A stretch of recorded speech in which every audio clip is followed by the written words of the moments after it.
first of all, give us a little background on Sheree Homer.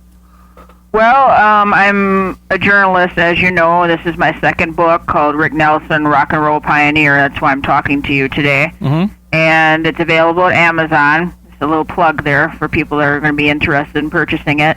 And my first book was called Catch That Rockabilly Fever. That had 46 different artists: Elvis, Buddy Holly, Wanda Jackson, people like that had to do with rockabilly, and some of the younger people, too, that are keeping it going today. And I occasionally write for Blue Suede News, and I had my own magazine called Rockabilly Review for 2 years. That was back in 2002 up until 2004. And I started out writing in college. That's how I got interested in it, and I actually have a degree in it, or actually a degree in English from the University of Wisconsin Parkside with a concentration in journalism, and I got that in 2002. And I started writing after that. I just really enjoy it, and I love being able to tell the stories of these people. Well, how long has the book been out? Since August. It was released on August 16th. Ironically, Elvis's death date. I just figured that out the other day. I mean, I knew it was Elvis's death date, but I didn't realize that it was released exactly on that date. Well, now, what prompted you to write a book on Rick Nelson? I thought it was long overdue. In my opinion, he's a very underrated artist, never getting the recognition and respect that he deserved. There are books out there written about him, and I didn't like what they had to say. There's two in particular that I don't care for. They tend to delve too much into his personal life, and I don't think that's important. His musical career and legacy that he left behind is what should be showcased, and that's what I did in my book.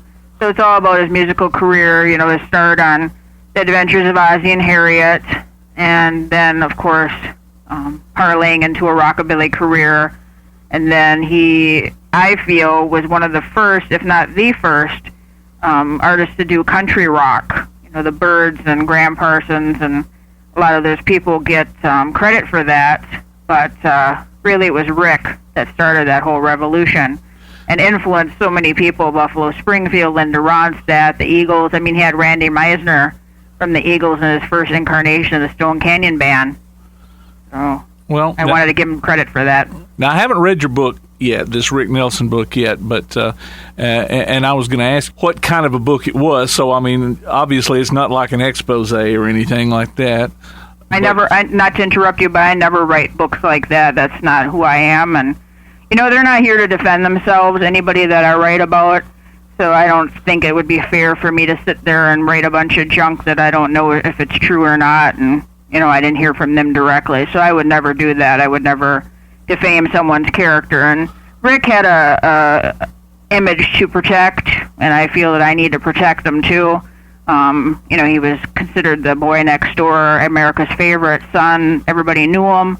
I don't want to tarnish that in any way, so I don't feel that I did that, by concentrating on his musical career. Yeah, there's enough of that that's out there anyway. So. Right. Well, who all did you get to talk to?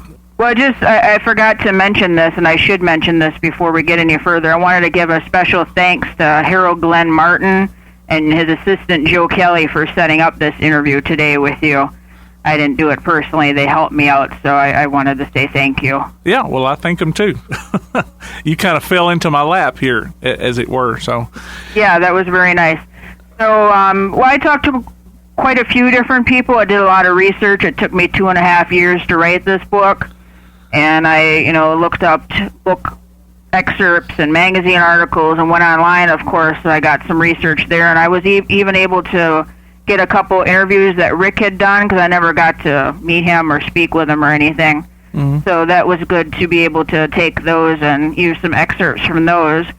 But people that I spoke to personally were Glenn Larson and Bruce Bellin of the Four Preps, Ray Walker and Gordon Stoker of the Jordanaires, two different family members, Connie Harper Nelson, who was Rick's aunt. She worked on the show, and she also was a secretary behind the scenes. She helped with the fan club.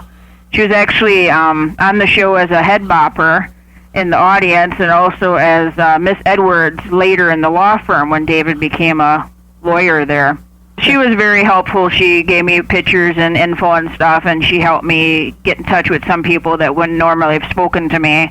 And also Kristen Nelson, Rick's ex-wife, I spoke with her. She was also very, very helpful, and she gave me 33 of the 47 photos that are in the book, so you'll see never before seen photos from Rick's personal collection.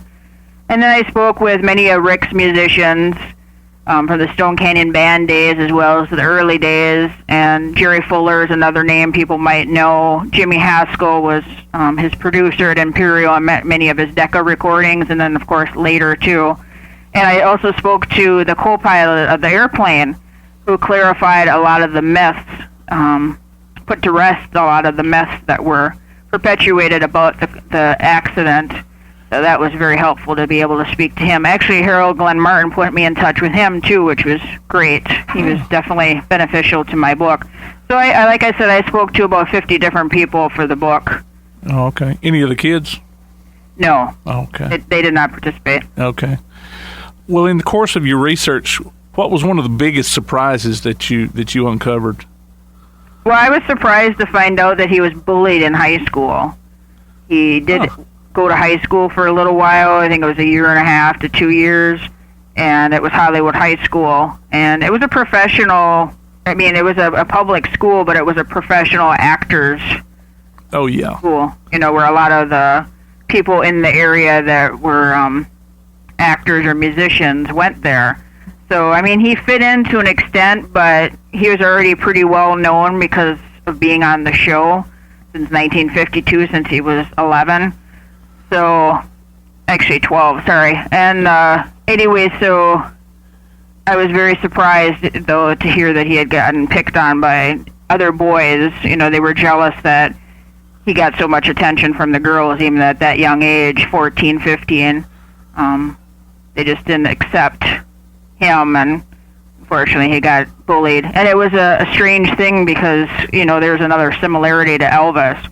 Because when Elvis went to Humes High, he used to get picked on as well. I had read where he was kind of a rebel when he was in high school. Yeah, who, Ricky? Yeah. Yeah, definitely. He had joined a kind of a, I don't know if I want to call it a gang, but kind of was, and it was a roughneck crowd anyway. And he also got a tattoo on his, right in between his thumb and his forefinger. And all it said was his initials, but Ozzy had a fit because there was no way for him to get rid of that. That was permanent. And I think they tried to cover it up with makeup because you don't see it very often. I do have a picture in the book where you can see it very clearly, but that's about the only photo that I've ever seen. And I've seen a lot of photos of Rick where I've actually seen that kind of up close. They must have, you know, put makeup on it to cover it up. But Ozzy really was mad about that, and he put a stop to that whole roughneck crowd very quickly as soon as he got wind of it. He said, not going to have that because it's going to ruin not only your image but the family image and what we got going on at the show. So Rick had to stop hanging around with those people. Even got thrown in jail a couple of times, I think. I don't know about that. I know that he kind of got into some fights a couple times, and maybe not major things, but you know. Yeah, and I think that the crowd he was hanging around with used to steal stuff and punch out tires and, you know, stupid stuff like that. Petty crimes. Okay. Maybe guilt by association. Right. Yeah. Any other revelations that you might have come across? Well, like I said, I was very surprised, too, in regard to the plane accident. I had always heard that it was a plane crash. So to hear that, you know, that was interesting, and also to know that they did try to save the band, Rick and the band, but it was so engulfed in flames, there was just no way. I mean, I talk about how the co-pilot was burned so badly, and he still suffers to this day, unfortunately, that when he got out of the plane, he and the pilot actually climbed out of the windows of the plane, and the co-pilot came around and tried to open the door of the cabin, but his hands were so badly burned there was no way that he could, you know, open it. And he said by the time he figured out what was going on, you know, to to think of what he was going to be able to do, he said that the gas cap blew off. Actually, there were 2 tanks on the plane. The gas cap blew off, and oil was coming toward him, burning oil. So he had to get back. He said he figured that everybody was past her anyway because there was so much smoke and so many flames, and he figured, there was nobody living anyway. So unfortunately, there was nothing that he could do, and he lives with that today. Mm-hmm. Blames himself for not having done more. I mean, I don't know what he could have done necessarily, but it was kind of inevitable. But nonetheless, he does carry guilt to this day about the accident. Well, now back to the early days. Now, of course, I guess the Nelsons were the first TV family with a father by the name of Ozzy. Yeah, that's true. Ozzy and Harriet is a far cry from Ozzy and Sharon. But yeah. Do you know if the real family was as close as they appeared to be on screen? I've heard different things. Some people say yes, some people say no. I didn't know any of them personally, so I can't really say. But, I have a quote from Rick in the book that he talks about playing himself on the screen is very difficult to do, and a lot different than what he was in real life. I mean, there were aspects definitely that were the same. Like, I always heard that Rick was a really, really nice guy. He went out of his way to talk with fans and sign autographs and pose for pictures, even sometimes missing a flight. And, he really took care of his musicians. Most of the time they would fly first class. That was before he got his own plane. Fly first class when he'd take a commercial flight and make sure that they had the latest instruments and clothing and food or whatever they needed. He always made a point of telling them right away, if you need anything, just let me know. So all the guys, commented he was the best one that they ever worked with. And a lot of them worked with a lot of big people, like John Beeland. He worked with the Flying Burrito Brothers and Linda Ronstadt and, dozens of others, and he says Rick was his favorite. So that says a lot for him, that even though he was a superstar, he kept that down-to-earth, humble attitude and never thought of himself as a superstar. Well, now, Ozzy and Harriet both had that big band background, but Ozzy didn't have any qualms about presenting that rock and roll on TV, though, either. No, and, he was very beneficial in the beginning to Rick's career. He helped him in the studio, helped him choose songs. Sometimes Rick didn't like the songs that he chose, but he did them anyway. And but he was very helpful in guiding his career and figure out promotion and figure out the right label and just the whole 9 yards. Because Rick was pretty green in regard to all that stuff. Going into Verve Records, there was his first recording session. If it wasn't for his dad, he probably wouldn't even know what to do, Right. So I give Ozzy a lot of credit for that. I think he really helped boost Rick's career and introduce rockabilly to the masses. I mean, rock and roll to the masses, rockabilly too, though, and make it acceptable.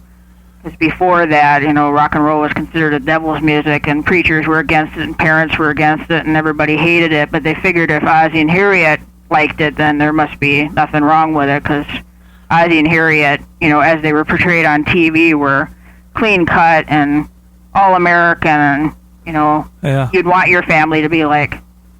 Ozzy was kind of a pioneer for the music video too. Yeah, he created the first music video long before MTV with Travelin' Man. Took that song and interspersed different clips from Ozzy and Harriet into it. Once Ricky's star started to rise there, was he treated as far as management and song selection and all like a lot of these teenage idols were? No, I mean, I don't think those teen idols like Fabian and Frankie Avalon really had much say. I think they were given particular songs that they were supposed to sing and, have studio musicians, and that was it. They had to go by the book. Whereas Rick got to pick his own band. Not the first session, he did have studio musicians, but after that, he decided who he wanted and what he wanted the cover photo on the album to be and what songs, for the most part, what he wanted to sing. and the editing process and everything. He was very much involved in every aspect, even production. So Rick had a hands-on. The song "Poor Little Fool" was the first #1 song on the Billboard Hot 100 chart that first debuted in 1958. But then I read where he refused to sing the song on the TV show because he hated it so much.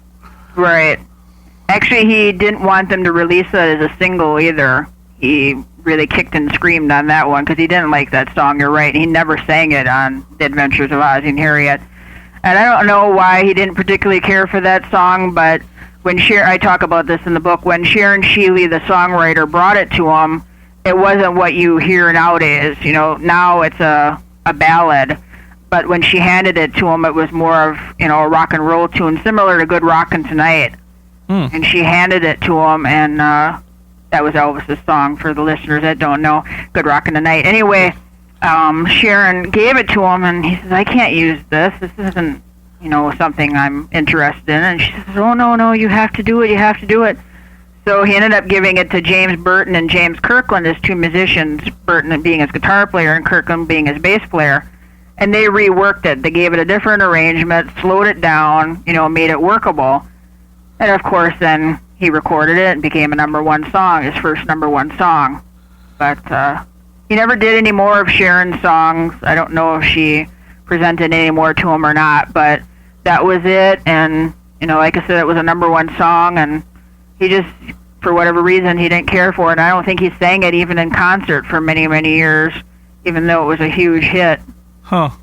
She said he ruined it whenever they slowed it down like that.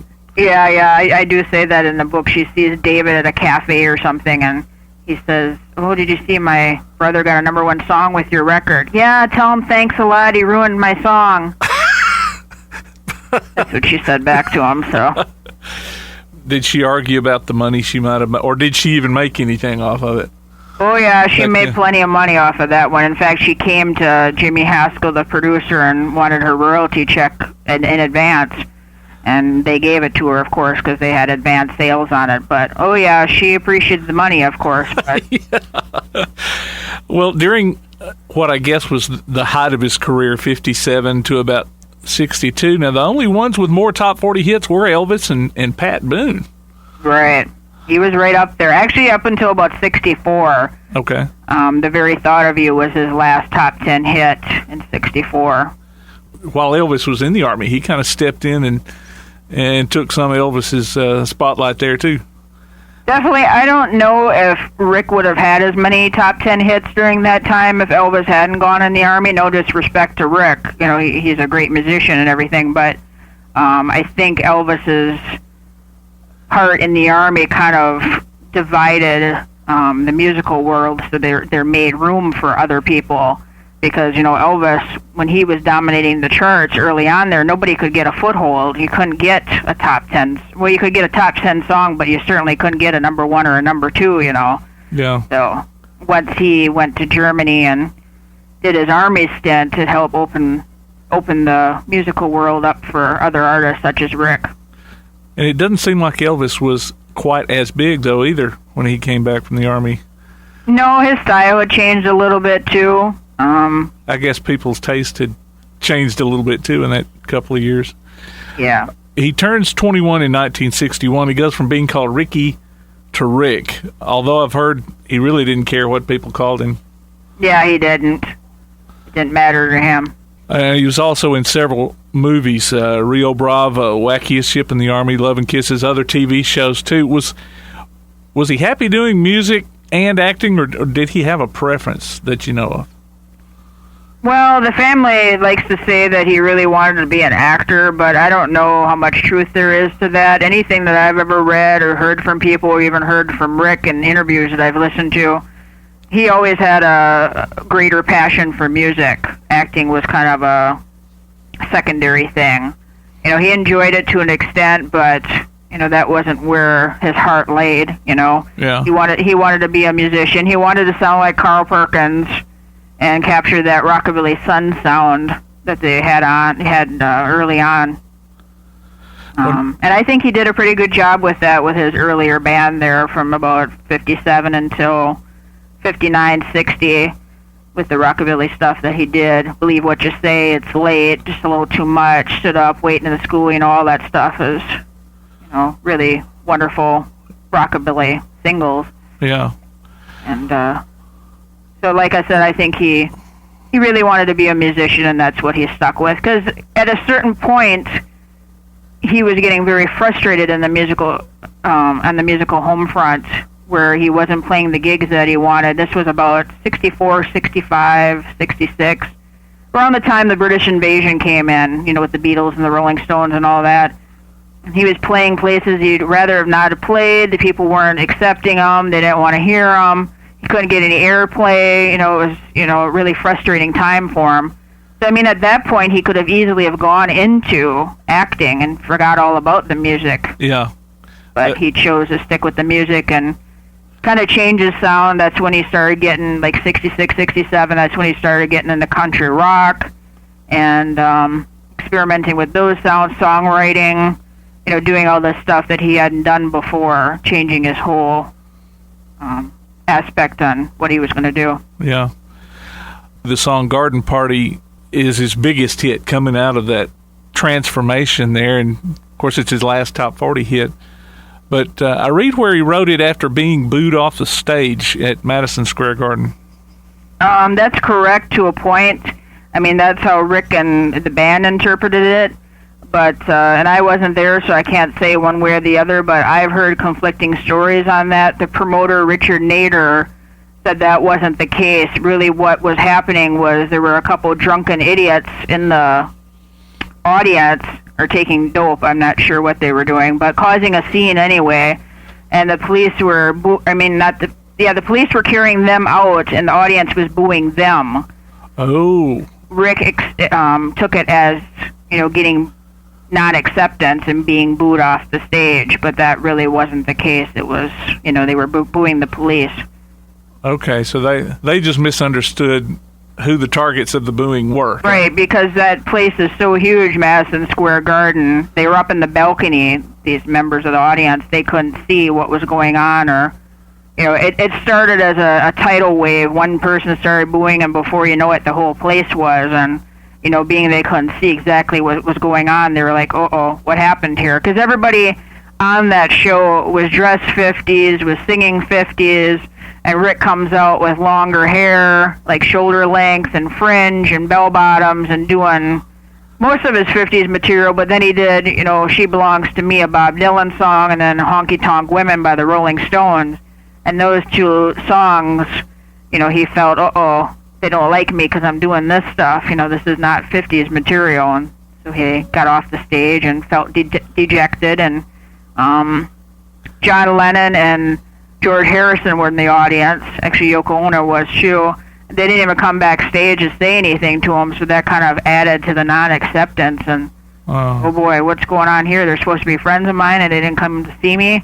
So he went home, and within a couple of minutes, I think 20 minutes, he wrote that song. So it was still his reaction to what he thought was going on. Correct, so, yeah. Okay. And I know you didn't get much into the personal life, if any, of his. Of course, he had a love interest or two before he met Chris Harmon, who would become his first wife. And, of course, for those folks out there, the daughter of football legend Tom Harmon and brother of Mark, who folks would recognize from NCIS. He said they had kind of a shotgun wedding. Yeah, I don't think that's true.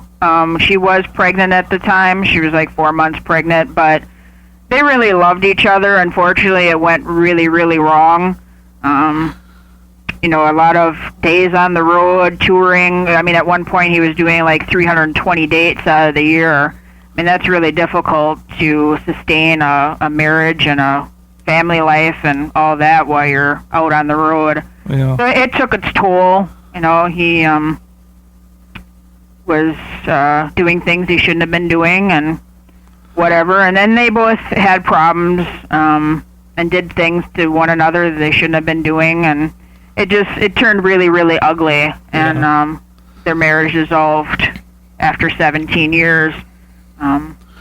It kind of turned into World War III, as the kids like to say. So unfortunately, they really did love each other at the beginning, and she was actually in love with him since she was 12 years old. She met him when she was 12, and he was 17, and it was kind of love at first sight, and she had always said that she was going to marry him, and she had her picture with him taken at that time, and she put it up in her bedroom with a line underneath it that said, "Nothing is impossible."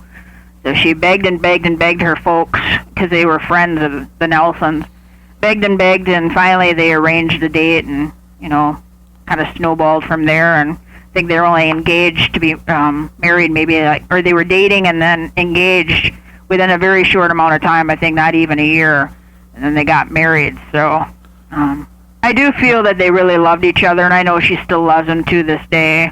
She feels awful what ended up happening, and that she couldn't have helped him more in the end there, because he was doing so many dates, and his health deteriorated, and buying that awful plane, and getting involved with a manager he shouldn't have been involved with, and there's many different aspects that she wished she could have protected him more and protected the kids, and it's a sad situation, I'll say that. And like I said, I feel that she still loves him and still wants to preserve his image, which I think is important, his legacy in music especially.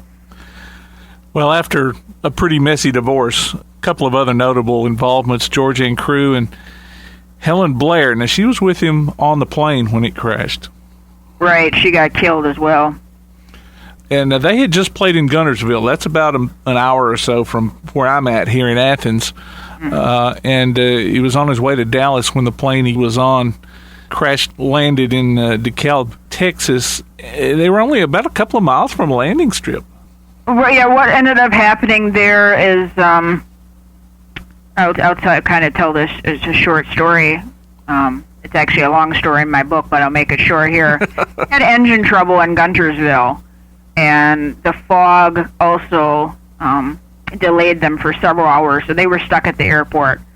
They had done 3 shows, the 28th and 30th of December. I do believe there were 2 on the 28th and then 1 on the 30th at PJ's Alley there, owned by Pat Upton. Mm-hmm. And anyway, they went to the airport, and like I said, there was a delay, and Pat had dropped off Rick and Helen at the airport, and he was on his way back to, actually he was going to Huntsville to return I think it was a Spotlight. So he went, and it took him about an hour, I do believe, and he got back, and they still hadn't left. So he stopped off at the airport again, and he asked, "You guys want to take a commercial flight?" And I don't know the real reason behind this. I think it's because they didn't have the money to take a commercial flight, but for whatever reason, they said no. And they finally got clearance to leave, and they took off. And I think it was about 45 minutes into the flight, the bass player, Pat Woodward, came up, and oh, no, not yet. Sorry. What actually happened was a couple times they had said, well, we want heat in the cabin. It's cold back here. So they had heater trouble, and since they bought the plane, actually. And 6 weeks prior to the accident, Duncan Aviation in Lincoln, Nebraska, had supposedly fixed the heater. They had done a major overhaul of the airplane. However, they neglected to spot a hose that needed replacing. It was 6 years out of date, and that connected the fuel line. Well, that was the reason that the heater exploded then. But anyway, like I said, they needed heat back there. So 2 different times, the pilot, who was also a licensed mechanic, came back and tinkered with it. Well, the 3rd time, he came back and he told the co-pilot up front to turn it on, and he wouldn't do it because it was making him nervous. He knew where there were problems with it. He said, we're not going to do anything with it until it lands, until we land, I should say. But unfortunately, the pilot had control, and he came up to the plane, the front of the plane, and he turned on the heater. And a couple minutes later, Pat Woodward, the bass player, came up, and he says, we got a little problem back here. We got some smoke in the cabin. And they thought, oh boy, what's going on here? So at that point, I do believe they turned it off, but it was too late. The bass player came up again like 5 minutes later and said, now we got a lot of smoke in the cabin. So the fire had already started at that point, and there was nothing that they could do except, land it. And they said they had like very short amount of time, I do believe like 10 seconds before the whole plane would melt. It was melting in the sky. That's how hot the flames were. So they just got it on the ground, and there was no way they could land it on a landing strip. They called air traffic control and tried to get clearance, but there was no way that they weren't that close to a landing strip to land, so they had to land in a cow pasture. You said it was a terrible plane. This plane had a history of problems leading up to the crash already.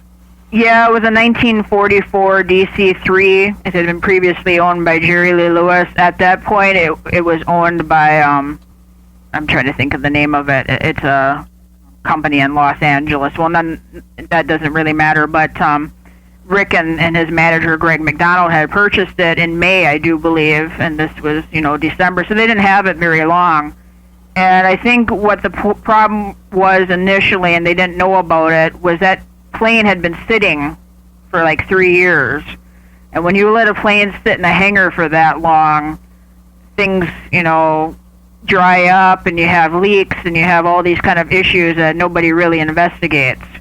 And so, unfortunately, they didn't know any of that stuff, and even when it was repaired, they didn't do a very good repair job. It had been worked on several times, but like I said, they neglected to see that hose.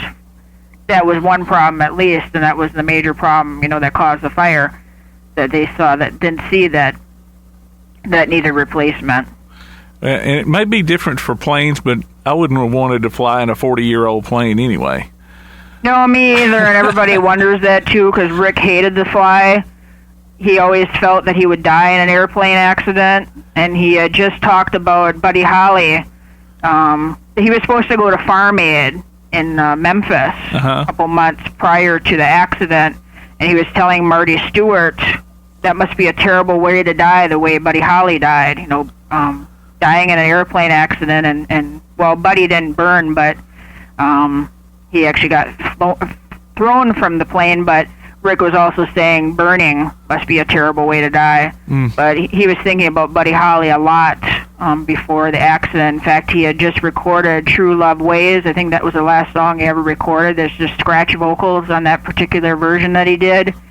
And Rave On was the last song that he ever sang in Guntersville there. Well, I know there was a lot of family and ex-family fighting after this crash, too. Unfortunately, yes. Just a big mess. Well, I read where his remains were lost in transit from Texas to California, too. Yeah, that's what I read as well. In fact, it's in my book. David, his brother, said he was almost late to his own funeral. In your mind, what is the legacy that Rick Nelson left? Well, I think it's important for people to know that he wasn't just a teen idol. He tried to escape that his whole life. People putting him in a box and that's no disrespect to, artists like Fabian or Frankie Avalon and that lot, but they were manufactured singing stars, whereas Rick, I felt, really had talent. And it wasn't because he was on a television show, and it wasn't because he was good looking. Mm-hmm. He would have had talent regardless of any of that. Of course, all of that helped, but he was a great songwriter. He was a great guitar player, a great singer, always had great musicians backing him. James Burton, like I said, Randy Meisner from the Eagles, always top-notch players playing with him. And it's just unfortunate he doesn't get the respect and recognition that he deserves. I feel that he's overlooked as a rockabilly artist, not given credit in that respect, and like I said earlier, a country rock pioneer. Those two things I think he should be given more credit for. Well, I appreciate you calling me. Where can people get your book? Well, Amazon is a very good place right now. They have many copies in there, and actually I've gotten 10 5-star reviews on there, so people get an idea of what other people have to say about it. As well, there's a nice feature on Amazon. You can kind of take a look inside the book, so you can see, some of the writing and some of the pictures and what have you, and you kind of get an idea of what you're purchasing. So Amazon's a good spot. Barnes & Noble is supposed to have it. I don't know what the deal is there. We had a little bit of a glitch in the system where some places aren't getting it till December, but Amazon does have it in stock right now, so I'll tell people to buy it from there, or the publisher directly, which is McFarland Publishers, and that's McFarlandPub.com. Go to their website, give them a call, or order online. And I hope that people will pick it up. I think they'll really enjoy it. From the things that I've heard, people say it's the best book ever written about Rick, that he'd be proud. And I'm proud and honored that I got to write about him. It was my extreme pleasure. It was a great learning experience. I think I know more about him now than I know about myself. But like I said, there's a lot of great pictures in there you've never seen before, 47 photos total.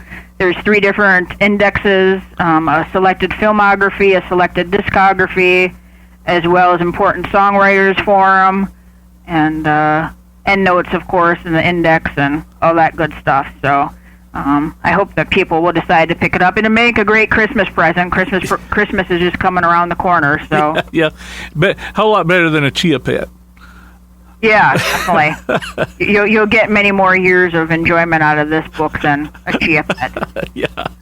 All right. Well, Sheree, I thank you again for calling me, and good luck with the book. And if you have any more coming out, be sure to let us know.